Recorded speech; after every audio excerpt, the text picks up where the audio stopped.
செய்வோம். அன்பு மிரக்கமுள்ள பரலோக தகப்பனே, மனமகிழ்ச்சியான அந்த வேலைக்காக நன்றோடு ஸ்தோத்திரிக்கிறோம். நிற்பதும் நிர்மூலமாகாமல் இருப்பதும் கர்த்தருடைய கிருபை. உடைய இரக்கங்களுக்கு முடிவில்லை. அவை காலைதோறும் புதிதாக இருக்கிறதுக்காக ஸ்தோத்திரம். அங்கு இங்கு நோய்களும் வியாதிகளும் பலவீனங்களும் பரவி வந்தாலும் எங்களுக்கு அடைக்கலும் வெள்ளனும் ஆபத்து காலத்து அனுகூலமான துணையாக இருக்கிறீர். மக்கள் ஸ்தோத்திரம். வெள்ளங்கள் புரண்டு ஓடினாலும் உள்ளத்தின் உறுதி அசையாதே என்ற பாடலின் வரியின்படியே எங்கள் உறுதி அசையாமல் நாம் நிச்சயம் நம்புவோம் இயேசுவை. எப்பொழுதும் நம்புவோம் இயேசுவை. இயேசு எங்களை கைவிட மாட்டார். உன்னதமான மறைவில் இருக்கிறவன் சர்வ வல்லவரை நிழலில் தாங்குவான். நீதிமான் ஓடி சுகமாய் தங்குகிற இடம் இயேசுவின் சமூகம். மரண இருளின் பள்ளத்தாக்கிலே நடந்தாலும் பொல்லாப்புக்கு பயப்பட தேவரே என்னோடு கூட இருக்கிறேன். இது கோலும் இதை தடியும் என்னை தேற்றும். இயேசுவின் நாமத்தில் நீர் கொடுத்த சுகம், பலன், ஜீவன், குடும்பம், ஆஸ்தி, வருமானம், பிஸ்னஸ் அனைத்துக்காக நன்றி. போக்கிலும் வரத்திலும் தெய்வீக பிரசனம் என்பதற்காக ஸ்தோத்திரம். அதை தாங்கி ஏந்தி தப்பு வைத்து சுமந்து வருகிற தயவுக்காக ஊழியத்தின் பாதையில நீ நடத்துகிற கிருபைக்காக ஸ்தோத்திரம். எல்லா தேவைகளையும் சந்திக்கிறேன். உமக்கு நன்றி சொல்கிறோம். இயேசுவின் நாமத்தில் ஜெபிக்கிறோம் பிதாவே, ஆமென். தேவனே நான் உம்மதண்டையில் நெருங்கிட இந்த பாடலை நாம் பாடுவோம். தேவனே நான் உம்மதண்டையில் இன்னும் நெருங்கி சேர்வதே என்னாவல் பூமியில். மாவலிய கோரமாக வன்சிலுவை மீதினில் நான் கோவை தொங்க நேரிடினம் ஆவலாயும் மண்டை சேர்வேன். தேவனே நானும் மதண்டையில் இன்னும் நெருங்கி சேர்வதே என்னாவல் பூமியில். யாக்கோப்பை போல் போகும் பாதையில் பொழுது பட்டு ராவிலிருள் வந்து மூடிட தூக்கத்தால் நான் கல்லில் சாய்ந்து தூங்கினாலும் என் கனாவில் நோக்கி உம்மை கீற்றி சேர்வேன். வாக்கடங்கா நல்ல நாதா தேவனே நானும் மதண்டையில் இன்னும் நெருங்கி சேர்வதே என் காவல் பூமியில். பரத்திற்கேறும் படிகள் போலவே என் பாதை தோன்ற பண்ணும் ஐயா எங்கள் தேவனே. கிருபையாக நீர் எனக்கு தருவதெல்லாமும் மதண்டை. கிருபையாக நீர் எனக்கு தருவதெல்லாமும் மதண்டை. அருமையாய் என்னை அழைத்து அன்பின் தூதனாக சேரும் தேவனே நானும் மதண்டையில் இன்னும் நெருங்கி சேர்வதே என் ஆவல் பூமியில். நித்திரையின்றென்று வீடித்து காலை எழுந்து கர்த்தாவே நான் உம்மை போற்றுவேன். இத்தரையின் முந்தன் வீடா என் துயர்கள் நாட்டுவேனே. இத்தரையின் முந்தன் வீடா என் துயர்கள் நாட்டுவேனே. எந்த துன்பத்தின் வழியா இன்னும் உம்மை கேட்டி சேவேன். தேவனே நானும் மதண்டையில் இன்னும் நெருங்கி சேர்வதே என் ஆவல் பூமியில். கைகளை உயர்த்தேன், நல்ல கைகளை உயர்த்தி உங்களுக்கு என்ன தேவையோ சொல்லுங்க. வேலை, உயர்வு, உங்கள் வியாதி, பலவீனம், நோய், இருதயம், சிறுநீரகம், மூளை மண்டலம், எதுன வியாதி இருந்தாலும், பிளட் ப்ரெஷரோ பிளட் சுகரோ எதுவானாலும் நான் விசுவாசிக்கிறேன்.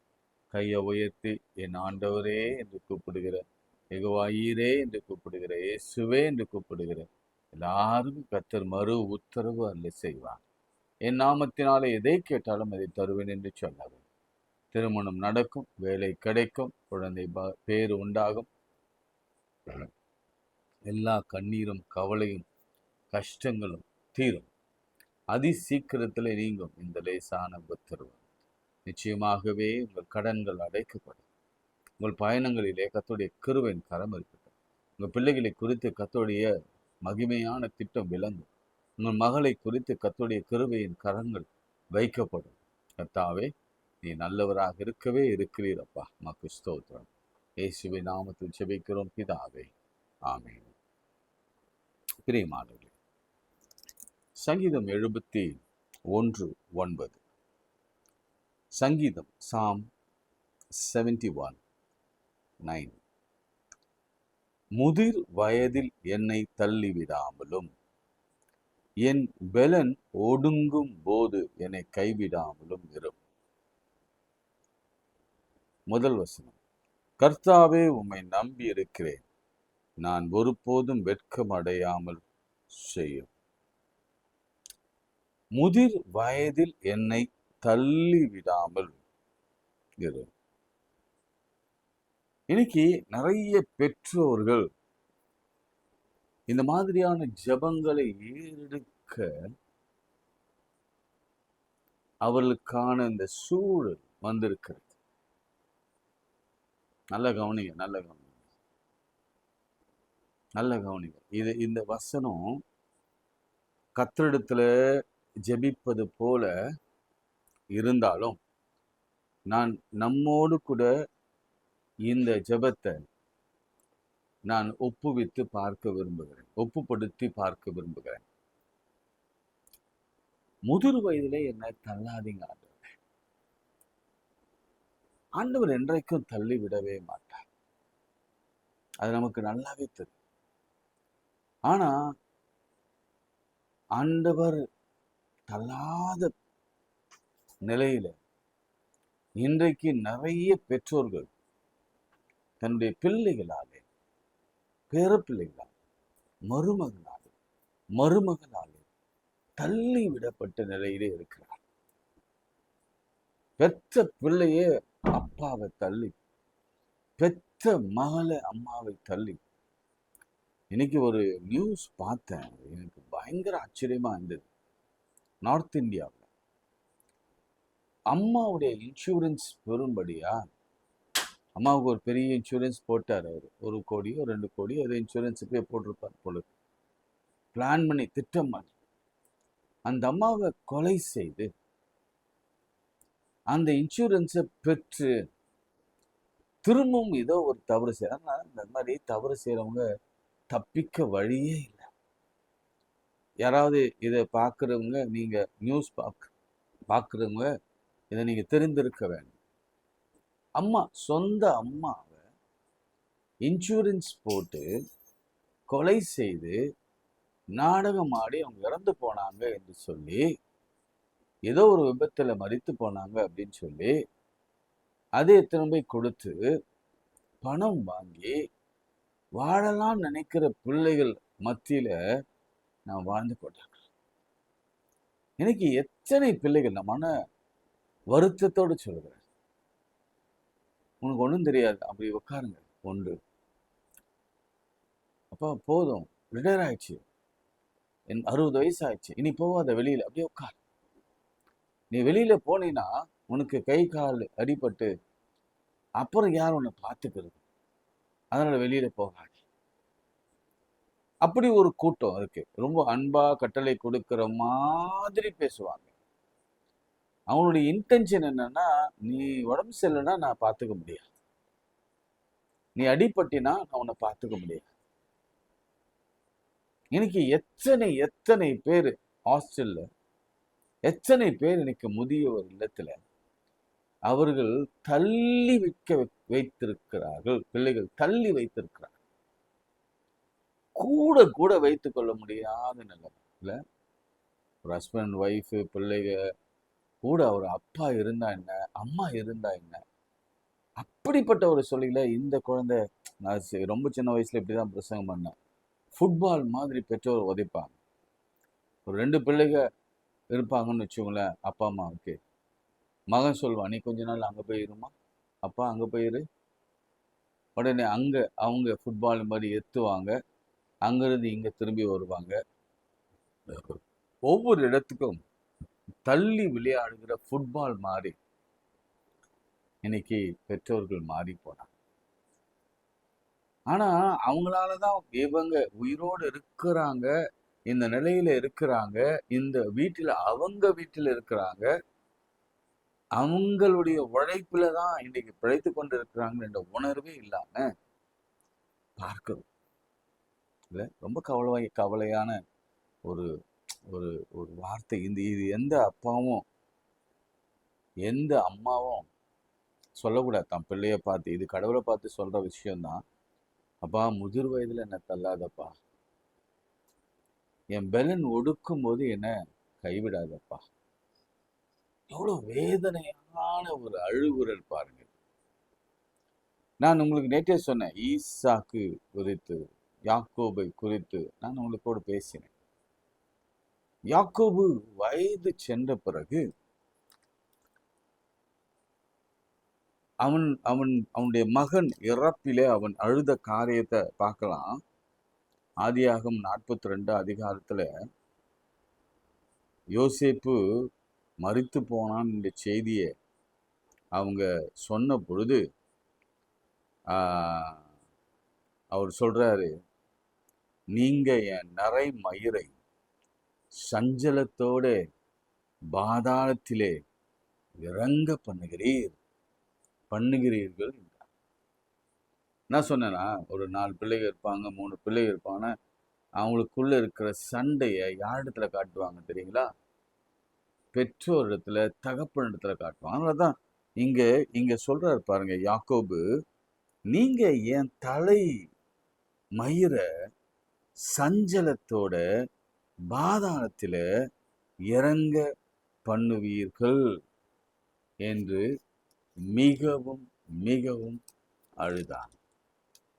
அதன் பிறகு எகிப்திலே பஞ்சம் வந்துவிட்ட பிறகு அங்கு யோசேப்பு உயிரோடு இருக்கிறான் என்ற செய்தி அவனுக்கு சொல்லப்பட்ட பொழுது அவர் சொன்ன வார்த்தையை கவனிங்க.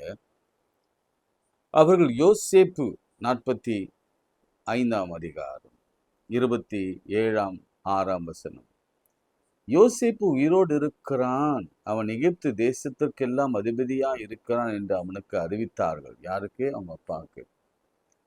அவன் இருதயம் மூச்சரித்து அடைத்தது, அவன் அவர்களை நம்பவில்லை.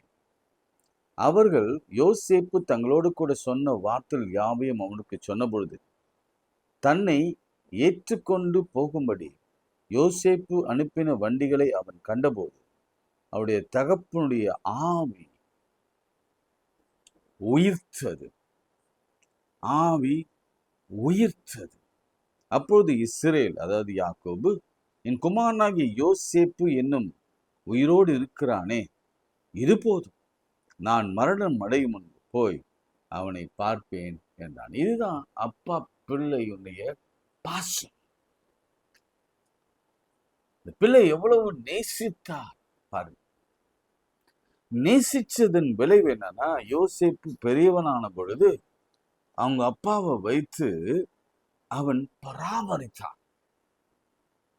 47 அதிகாரம் 1 முதல் 10 வசனங்களை நீங்க வாசித்தால் அது உங்களுக்கு தெரியும். குறிப்பாக 4 வசனம், இல்லைன்னா 4 வாசிக்கலாம். 8 வசனம் வாசிக்கிறேன். பார்வோன் யாக்கோபை நோக்கி, உனக்கு வயது என்ன என்று கேட்டான். அதற்கு யாக்கோபு, நான் பரதேசியாய் சஞ்சரித்த நாட்கள் 130 வருஷம், என் ஆயுசு நாட்கள் கொஞ்சமும் சஞ்சலமுமாய் இருக்கிறது. அவைகள் பரதேசிகளாய் சஞ்சரித்து என் பிதாக்களுடைய ஆயுசு நாட்களுக்கு வந்து எட்டவில்லை. சொல்றாரு, எங்க ஆளுங்கெல்லாம் எங்க சந்ததியெல்லாம் ரொம்ப வருஷம் வாழ்ந்தாங்க, நான் 130 வருஷம் தான் வாழ்றேன். நான் இன்னும் வாழணும்னு தான் விரும்புறேன், இன்னும் எட்டவில்லை, இன்னும் எட்டவில்லை. எவ்வளவு ஏக்கம் பாருங்க. அவ்வளவு வருத்தத்தையும் சஞ்சலத்தையும் நான் அனுபவித்தேன். என் பிள்ளைக 12 பிள்ளைக, அதுல 11 பிள்ளைக, பெரிய பிள்ளையிலேருந்து கடைசி பிள்ளை வரைக்கும் பெரிய போராட்டம். அதனால எட்டவில்லை என்று பார்வோனிடத்துல சொன்னான். அதுக்கப்புறம் பார்வோன் என்ன சொல்றாருன்னா, நீங்க 6ஆம் வசனத்துல, எகிப்து தேசம் உனக்கு முன்பாக இருக்கிறது, தேசத்தில் உள்ள நல்ல இடத்திலே உன் தகப்பனையும் உன் சகோதரரையும் குடியேறும்படி செய். அவர்கள் கோசேன் நாட்டிலே குடியிருக்கலாம். அவர்களுக்குள்ளே திறமையுள்ளவர்கள் உண்டென்று உனக்கு தெரிந்திருந்தால் அவர்களை என் நாடுகளை விசாரிக்கவும் தலைவராக வைக்கலாம் என்றார். அப்படியே யோசேப்பு அவர்களுக்கு நிலங்களை கொடுத்தார். கோசேன் நாட்டிலே நிலங்களை கொடுத்தார்.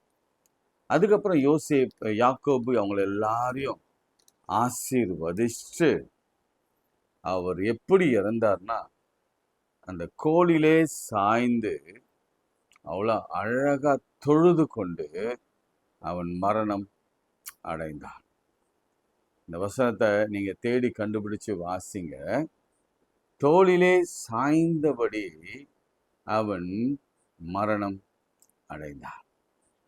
பிரியமானவர், இதுதான் வயதான தகப்பனுக்கு ஒரு பிள்ளை ஆற்றும் கடமை. நான் ஒரு எக்ஸாம்பிள் மாத்திரம் இன்னைக்கு நான் சொல்றேன். இத்தனைக்கும் அந்த மகனை எவ்வளவு பண்ணாங்களோ அந்த சகோதரர் பண்ணாங்க, ஆனா கூட அவங்க அப்பாவை அவர் விட்டு கொடுக்கவே இல்லை. யோசேப்பு கடைசி நாட்களிலே தான் கூடவே வைத்து அவன் பார்த்து கொண்டான். அந்த நாட்டில கோசேன் நாட்டிலே அவனே பராமரித்தான். வசனம் தான் சொல்லுது, பராமரித்தான். அவனுக்கு வேண்டியதெல்லாம் சவரஷ்டங்களையும் செய்தான். அதனால்தான் யோசேப்பின் ஆவிய ஒரு விசேஷத்த ஆவி. யோசேப்பிலே ஒரு ஒரு ஒரு குறையும் நம்மளால காணவும் முடியாது. அதனாலதான் யோசேப்பை கர்த்தர் ஆசீர்வதித்தார். யாக்கோபும் யோசேப்பை நல்லா ஆசீர்வதித்து தான் அவர் இறந்து போனார். என் அன்பானவர்களே, ஒருத்தருடைய மரணம் எப்படி இருக்குன்னு தெரியுமா? யோசேப்பு இறந்த பொழுது, ஐயோ என்னை சாகடிச்சிட்டீங்களே, இனி நான் உயிரோடு இருந்து என்ன புண்ணியம் அப்படின்னு சொன்ன அந்த நாட்கள், அதுக்கப்புறம் நிறைய இடைவெளிக்கு பிறகு, நிறைய ஆண்டுகளுக்கு பிறகு சாகும் பொழுது எல்லாரையும் ஆசீர்வதிச்சு விட்டு சந்தோஷத்தோட சொல்றான். சந்தோஷத்தோட சாவே ரொம்ப ரொம்ப அற்புதமா இருந்தது. நான் சாய்ந்து கொண்டிருந்த கோலில சாய்ந்து தொழுது கொண்டு அப்படியே தேவனிடத்திலே போனான். அவனுக்குள்ள ஒரு பெரிய மகிழ்ச்சி. இந்த 12 பிள்ளைகளையும் நான் சமாதானமா பார்த்துட்டேன். இந்த 12 பிள்ளைகளுடைய மனைவியை பார்த்தேன், என் மகளுடைய மருமகனை பார்த்தேன், என் பேர பிள்ளைகளை நான் பார்த்தேன், என் பேர பிள்ளைகளின் பிள்ளைகளை நான் பார்த்தேன். இனி நான் சமாதானத்தோடு போவேன். நான் நேற்றே சொன்னேன், லூக்கா 2ஆம் அதிகாரத்துல சிமியோன் தாத்தா சொன்னாரு, ஏசு கிறிஸ்துவ கையில ஏந்திட்டு அவர் சொல்றாரு. அவர் பாருங்க, அவருடைய அந்த முடிவு அவர் எவ்வளவு மகிழ்ச்சியோடு ஏத்துக்கிறாரு பாருங்களேன். ரட்சணத்தை என் கண்கள் கண்டது, இப்பொழுது என்னை சமாதானத்தோட போக விடுகிறேன்.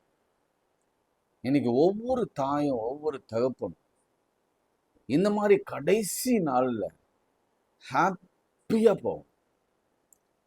நான் ரெடிமஸ்ல இருக்கும்போது வயதான, நான் 95 வயது, ஒரு 90களில் இருக்கிற ஒரு பெரியவர் இருந்தார். அவங்க பிள்ளைகள் எல்லாம் வெளிநாட்டுல இருந்தாங்க, அவர் தனியாக தான் இருந்தார். அந்த அந்த மரணம் எப்படி இருந்ததுன்னா, அங்க அழுகையே இல்லை, அங்க ஒரு சமாதானமே நிலவியது, யார் கண்களிலும் சோகம் இல்லை. ஒருவேளை நான் நினைச்சேன், அவங்கெல்லாம் வந்து யூஎஸ்ல இருக்கிறதுனால அவங்க மனசெல்லாம் மாறி இருக்கு அப்படின்லாம் யோசிச்சேன். கொஞ்சம் கோபமும் கூட இருந்தது. என்னடா அது ஒரு சொட்டு கண்ணீர் கூட விடலையே என்று என் மனதில் ரொம்ப பெரிய கேள்வி இருந்தது. என்னடா நேசிச்சாங்களா, இந்த பெற்றோரால தானே வாழ்ந்தாங்க அப்படின்லாம் சொல்லி எனக்கு அவ்வளவு வருத்தமும் இருந்தது, வேதனை, கோபம் இருந்தது. கடைசியில் அந்த ப்ரேயர் மீட்டிங் அடுத்த நாள் வைக்கிறாங்க, அவங்க எல்லாம் ஊருக்கு போகணுன்னால. அப்போ அவங்க சொன்ன காரியம் தான் எனக்கு ரொம்ப வியப்பாக இருந்தது. எங்கள் அப்பா எல்லாவற்றையும் செட்டில் பண்ணிட்டார். அவர் அவர் மனசுல என்ன இருந்தது சத்தியமா தெரியாது. ஆனா அவங்க சொன்ன காரியம், அவர் எல்லாத்தையும் பார்த்துட்டார். அவர் என்னென்ன பார்க்க வேண்டுமோ எல்லாத்தையும் பார்த்தார். இப்ப சமாதானத்தோடு பிரவேசித்திருக்கிறார் என்று எல்லாரும் சாட்சி சொன்னாங்க. எந்த அளவுக்கு உண்மை என்று எனக்கு தெரியல. ஆனா இன்னைக்கு பெரும்பாலும் பெற்றோர்கள் ஆசை நிறைவேறாமல், திருப்தியான ஒரு வாழ்க்கை வாழாமல், நிறைய சுகவீனத்தோட, பலவீனத்தோட, நிறைய உபத்திரவங்களோட, நீங்க சொன்ன மாதிரி கைவிடப்பட்ட நிலையில, பலன் குன்றி போகும்பொழுது, கேட்பாரற்ற நிலையில, பாதுகாப்பாரற்ற நிலையில, பராமரிக்கப்படாத நிலையில அவங்க மறிக்கிறத நான் பார்க்கிறேன். வேதனையோடு கூட இருக்கு. நான் ஒவ்வொரு வீட்டுக்குள்ள போகும்பொழுது அதை நான் பார்க்க முடியும். ஒரு வீட்டுல ஒரு தாயாரை வெளியிலேயே வச்சிருந்தாங்க. அது மழை வெயில் எல்லாம் இருந்தது. அது ஒரு வெராண்டா வச்சுக்கோங்க. ஏன் வெளியில இருக்கிறாங்க? நான் கம்யூனியன் கொடுக்க போகும்போது ஏன் வெளியில இருக்கிறாங்க? உள்ள வைக்க கூடாதா என்ற ஒரு தாட் எனக்கு இருந்தது. கேட்க முடியாதுல்ல. அப்ப எனக்கு கூட வந்த தம்பி சொன்ன வார்த்தை என்ன, அந்தம்மா யூரின் போயிடுவாங்க, அந்தம்மா மோஷன் போயிடுவாங்க என்பதனால நாங்க வெராண்டாவிலே அவங்க விட்டுட்டாங்க. அப்படியே அவங்க வராண்டாவில் அவங்க போயிடுவாங்க, யூரின் போயிடுவாங்க. அப்போ உடனே ஏதோ தண்ணி ஊற்றிய கழுவி கிழுவி அப்படியே ஏதோ ஒரு பாவாடியை சுற்றி அப்படியே உட்கார வச்சிடும். கடைசியில் அவங்க இறந்து போனாங்க. ஆனால் ப்ரேயர் மீட்டிங்கில் பார்க்கணுமே, இந்த தாயாரால தான் அந்த பிள்ளைகளே வளர்ந்துருக்கிறாங்க. இந்த தாயாரின் ஜபந்தான் அந்த பிள்ளைகளை ஓஹோ ஓஹோ என்று வளர்த்திருக்கிறது. ஆனா முடிவு வராண்டா. எவ்வளவு வேதனை அது தெரியுமா எனக்கு? எவ்வளவு வேதனை. வீட்டுல ஒரு அறையில வச்சு பார்க்க முடியலனா, அப்போ உன்னை பெற்று வளர்த்ததுல அவங்களுக்கு என்ன ஆதாயம்? இன்னைக்கு அதுதான் எனக்கு ஒரு பெரிய கேள்வி. நம்ம இவ்வளவு கஷ்டப்பட்டு பிள்ளைகளை வளர்க்கிறோம். ஆனா முதிர் வயது வரும் பொழுது, பலன் குன்றும் பொழுது, இந்த பிள்ளை நம்மள ஒரு வார்த்தை கேட்கல, உதவி செய்யல, நமக்கு துணையா இருக்கலனா, சாவதை தவிர வேறு வழி இல்லை. ஏன்னா அந்த கொடுமையில நம்மளால வாழவே முடியாது. இன்னைக்கு அநேகர் ரொம்ப சீக்கிரத்திலே நம்ம இந்திய தேசத்துல, தமிழ்நாட்டில சாகிறதுக்கான காரணம் என்னன்னா, பிள்ளைகளுடைய பராமரிப்பு இல்லை. பார்த்தாங்க, ஐயோ இந்த பிள்ளை கிட்ட நம்ம இருக்கிறத விட நம்ம செத்து போயிடலாம். நரகத்துக்கு போறோமோ, பாதாளத்துக்கு போறோமோ, பரலோகத்துக்கு போறோமோ அவசியம் இல்லை. இந்த பையன் நரகத்திலிருந்து, இந்த பொண்ணு நரகத்திலிருந்து, இந்த மருமகன் நரகத்திலிருந்து நான் சாகணும்னு விரும்புகிறவங்க தான் அதிகம். ஏன் நான் சொல்றேன்னா, ஒவ்வொரு பெற்றோரும் நீங்க ஜெபிக்க வேண்டிய ஒரு முக்கியமான ஜெப குறிப்பை நான் உங்களுக்கு சொல்லி கொடுக்குறேன்.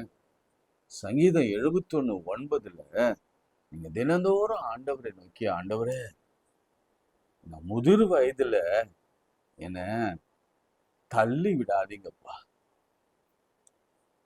முதிர் வயதுல என்ன தள்ளி விடாதீங்க. அதே போல பலன் ஒடுங்கும் பொழுது என்ன கைவிடாதிருங்க. நான் சாகிற வரைக்கும் நல்லா நடக்கணும், ஓடணும், யாரும் தள்ளி விடக்கூடாது. அப்படிப்பட்ட ஒரு நிலையில நான் வாழணும் ஆண்டவரே அப்படின்னு ஒரு ஜெபம் பண்ணணும். ரெண்டாவது அந்த ஜெபம் நேற்று நான் சொன்னேன், எஸ்ஐயா 46 அதுல வாசிக்கலாமா? நான் நேற்றே சொல்லிட்டேன், அதனால கொஞ்சம் இது உங்களுக்கு வாக்குத்தத்தமா எடுத்துக்கோங்க. எஸ்ஐயா 46 உங்கள் முதிர் வயது வரைக்கும் நான் அப்படி செய்து வந்தேன், இனி மட்டும் நான் உங்களை தாங்குவேன். நான் அப்படி செய்து வந்தேன், இனிமேலும் நான் ஏந்துவேன். நான் சுமப்பேன், நான் தப்புவிப்பேன். இந்த இரண்டாவது ஜெபத்தை நீங்க ஏறெடுக்க வேண்டும். ஆண்டவரே, என்னை தாங்குங்க, என்னை ஏந்துங்க, என்னை தப்புவீங்க, என்னை சுமங்க. ஏன்னா இந்த உலகத்துல என் பிள்ளை அதை செய்ய மாட்டான், என் மக அதை செய்ய மாட்டான், என் மருமக அதை செய்ய மாட்டான், என் மருமக அதை செய்ய மாட்டான். பிரியமானவர்களே, ரொம்ப வேதனையோடு கூட சில காரியங்கள் நான் உங்களோடு கூட நான் பேசி கொண்டிருக்கிறேன். திருமறை நமக்கு கற்றுக் கொடுக்கிற பாடம்னா இது. நீங்க தயவு செய்து பவுல் சொன்னதை நான் உங்களுக்காக நான் வாசிக்கிறேன் பாருங்க. 1 தீமோத்தேயு 5ஆம் அதிகாரம், திருப்பிக் கொள்ளுங்க. 1 தீமோத்தேயு 5ஆம் அதிகாரம் 1 to 8 வசனங்களில சில வசனங்களை நான் உங்களுக்காக வாசிக்கிறேன். ஃபர்ஸ்ட் வசனமே இதான் இருக்கு. இது எச்சரிக்கைங்க, கவனிங்க, நான் முடிச்சிடுறேன். முதிர் வயதுள்ளவனை ஆண் கடிந்து கொள்ளாமல்.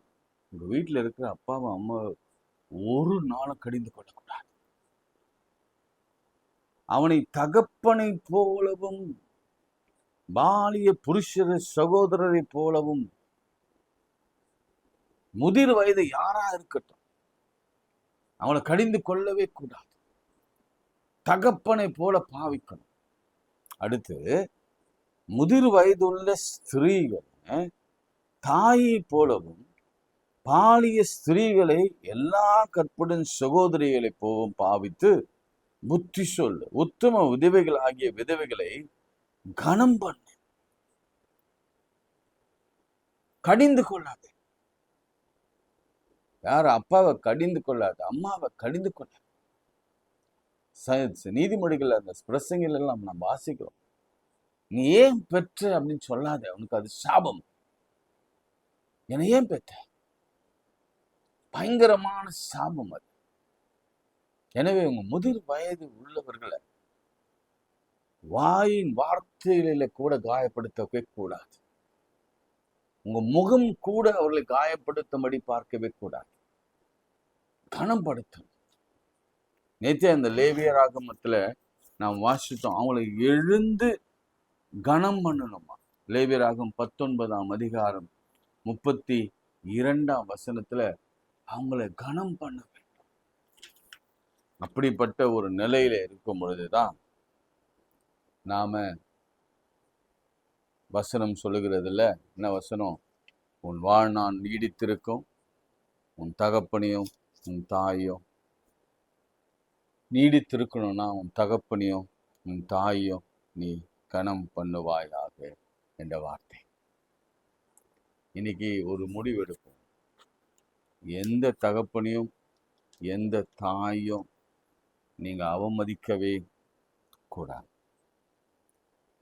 முதலாவது நான் தாய்க்கு கொடுக்கிற ஒரு சின்ன ஒரு 2-3 கட்டளைகளை நான் கொடுத்துட்டு ஜெபிக்கிறேன்.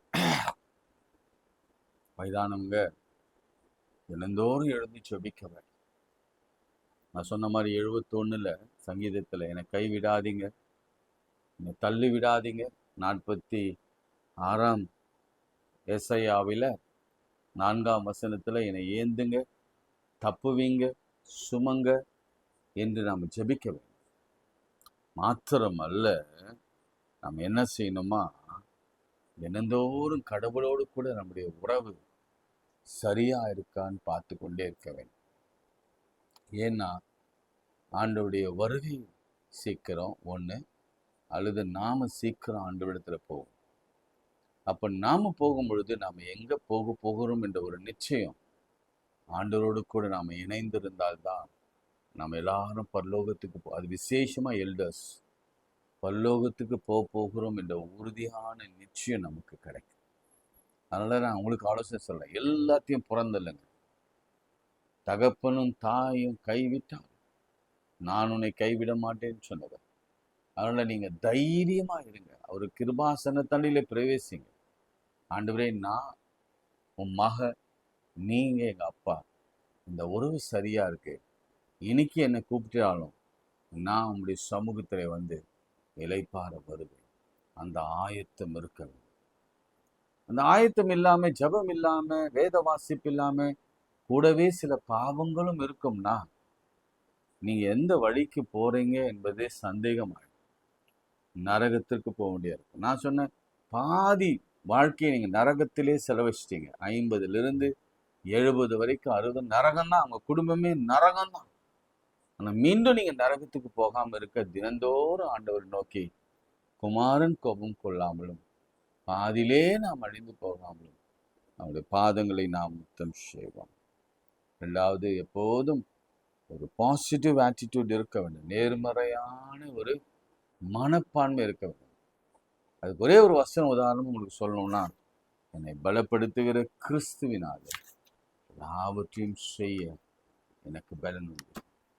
காலேப் சொன்னா 80 வயதுல சொல்றான், எனக்கு 40 வயதில் இருந்த பலன் சற்றே குன்றவில்லை.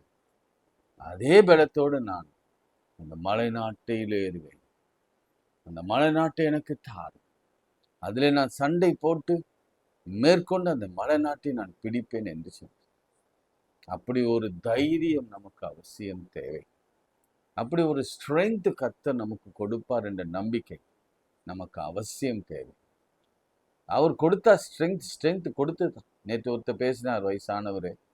ஐயா, 80 வயதுல கூட நான் பைக் ஓட்டிட்டு இருந்தேன், ராஜ்தூத் பைக் ஓட்டிட்டு இருந்தேன். அப்போ இப்போ அவருக்கு 95 வயது ஆகுது. இப்போதான் என்னால் கொஞ்சம் நடக்க முடியல. அப்போ 80 இயர்ஸ்ல அவரால் பைக்கை ஓட்டி நிறைய டிராவல் பண்ணி அவரால் இருக்க முடியும்னா ஏன் உங்களால் இருக்க முடியாது? ஏன் 90களில் இருக்க முடியாது? நிறைய அரசியல்வாதிகளை நான் சொன்னேன் என்று கூட சொன்னேன். 86, 90 அனாவசியமா வாழ்றாங்க. காரணம் என்ன தெரியுமா? Positive attitudes. எதுவுமே அவங்க குறையா நினைக்க மாட்டாங்க. இந்த மருமகன் சரியில்லை, மக சரியில்லை, சாப்பாடு சரியில்லை, வீடு சரியில்லை, வருமானம் இல்லை, நான் தண்டச்சோறு, இதெல்லாம் நினைக்காம கர்த்தர் எனக்காக யாவையும் செய்து முடிப்பார். நான் அவரை நம்பி நல்ல போராட்டத்தை போராடுவேன், என் ஓட்டத்தை முடிப்பேன். எனக்காக வைத்திருக்கிற நித்திய ஜீவக்கிரீடம் எனக்காக காத்திருக்கிறது. நான் போராடுவேன். அதான் சொல்றேன், 60 வயசுக்கு மேல போராட்டம் தான். 58 வயதுக்கு மேல போராட்டம். ஏன்னா இன்னும் சொல்லப்போனா 50 வயசுக்கு மேல போராட்டம் தான். 40 வயதுல நாய் குணம் என்று சொல்லுவாங்க. 50 வயதுல கழுதை போல சுமக்கணும்னு சொல்லுவாங்க. 60 வயதுல இருக்கவே கூடாதுன்னு சொல்லுவாங்க. நீங்க அப்படிப்பட்ட ஒரு சூழ்நிலையில நாம என்ன செய்யணும்னா நல்ல போராட்டத்தை போராட வேண்டும். தைரியமா எல்லாவற்றையும் தைரியமா ஃபேஸ் பண்ண, வெளிவாங்க, போங்க வெளியில. நல்ல பக்கத்துல இருக்கிற ஆலயத்துக்கு போய் உட்கார்ந்து ஜெபம் பண்ணுங்க. மாலையில போய் நல்ல ஒரு எக்ஸசைஸ் பண்ணுங்க. காலையில ஜெபம் பண்ணுங்க, மாலையில ஜெபம் பண்ணுங்க. எப்பொழுதுமே விழித்திருந்து ஜெபம் பண்ணுங்க. கர்த்தர் உங்களுக்கு கொடுக்கிற பலன் புதுமையா இருக்கும். யாரையும் நம்பி நீங்க வாழ வேண்டிய அவசியமே இல்லை. கர்த்தரை நம்பி நன்மை செய்யுங்க. கர்த்தர் நீடித்த நாட்களை கொடுப்பார். இது வசனம் சொல்லுகிறது. நன்மை செய், நீடித்த நாட்கள் உனக்கு கிடைக்கும். அவரோடு கூட வாழ்ந்து சுகமா இருப்பீங்க. அது ஒரு ஹாப்பியான அனுபவம். நிறைய பேர் அப்படி வாழ்ந்து போயிருக்கிறாங்க. ஏன்னா அப்படிப்பட்ட ஒரு வாழ்க்கையை கர்த்தர் உங்களுக்கு கொடுக்க பிரியமா இருக்கிறார். நீங்க செய்ய வேண்டிய ஜெபம், கர்த்தாவே என்னை தள்ளி விடாதீங்க, கர்த்தாவே என்னை கைவிடாதீங்க, என்னை ஏந்துங்க, தப்புவீங்க, சுமங்க. நான் யாருக்கும் பாரமா இருக்கவே கூடாது. நான் பிள்ளைகளுக்கு கொடுக்குற எச்சரிக்கை என்னன்னா, நீங்க என்ன இப்போ உங்க தகப்பனுக்கு செய்றீங்களோ, என்ன உன் தாய்க்கு நீங்க இப்போ செய்றீங்களோ, அது உங்களுக்கு உங்கள் பிள்ளைகள் வழியாக செய்யப்படும். மறந்துடாதீங்க. ஜெபம் பண்ணலாம். அன்பும் இரக்கமுள்ள பரலோக பிதாவே, மனமகிழ்ச்சியான இந்த வேலைக்காய் ஸ்தோத்திரம். நீ கொடுத்த எல்லா ஆலோசனைக்காய் ஸ்தோத்திரம். விசேஷமா இந்த வயதானவர்களை கண்ணோக்கி பாரும். இளைஞர்கள் இலைப்படைந்து சோர்ந்து போவார்கள். ஆனாலும் கர்த்தருக்கு காத்தவர்கள் புதுபெல் அடைந்து கழுகுகளை போல சட்டையில் எடுத்து எழும்புவார்கள். அவர் ஓடினாலும் இழைப்படைவார்கள், நடந்தாலும் சோர்ந்து போவார். இன்னைக்கு ஒரு அற்புதம் நடக்கணும். சரீரத்துல, ஆவியில, ஆத்மத்துல அற்புதம் நடக்கணும். நிறைய டிவோர்ஸ்க்காக நிறைய கேசஸ் போய் கொண்டிருக்கு. அதற்கெல்லாம் ஒரு நல்ல முற்றுப்புள்ளி செய்தி வைக்க வேண்டும். அதே போல சரும வியாதிகள் இன்றைக்கு நிறைய பேருக்கு இருக்கு. கர்த்தர் அதை குணமாக்கணும். அதே போல நிறைய கட்டிகள் வருகிறது, அதை கர்த்தர் மறைய பண்ணணும். நிறைய நுரையீரல் சம்பந்தமான பிரச்சனை வருகிறது, அதை குணமாக்கணும். நிறைய ஜுரங்கள் வருகிறது, தொண்டை வலி வருகிறது, திருப்பியும் கொரோனா போன்ற சில அறிகுறிகள் தென்படுகிறது, அதெல்லாம் சுகமடையணும். நிறைய விபத்துகளை கர்த்தர் நிறுத்தணும். கர்த்தருடைய பாதுகாப்பிலே நாம் இருக்கணும். எல்லாவற்றையும் வாழ்ந்து சுகமாக இருக்கும். உன் ஆத்மா வாழ்வதை போல எல்லாவற்றையும் வாழ்ந்து நீ சுகமாக இருப்பாயாக. அதே போல நமக்கு விரோதமாக எழும்புகிற அந்தகார வல்லமையின் கிரிகளும் மனித முயற்சிகளும் என் ஆண்டவர் முறியடிக்கணும். கர்த்தர் எங்கள் மேலே அவருடைய கரமும் எங்களை பகைக்கிறவர் மேல் அவருடைய சினமும் வெளிப்படவில்லை. அது என் கண்களால் பார்க்கிறது.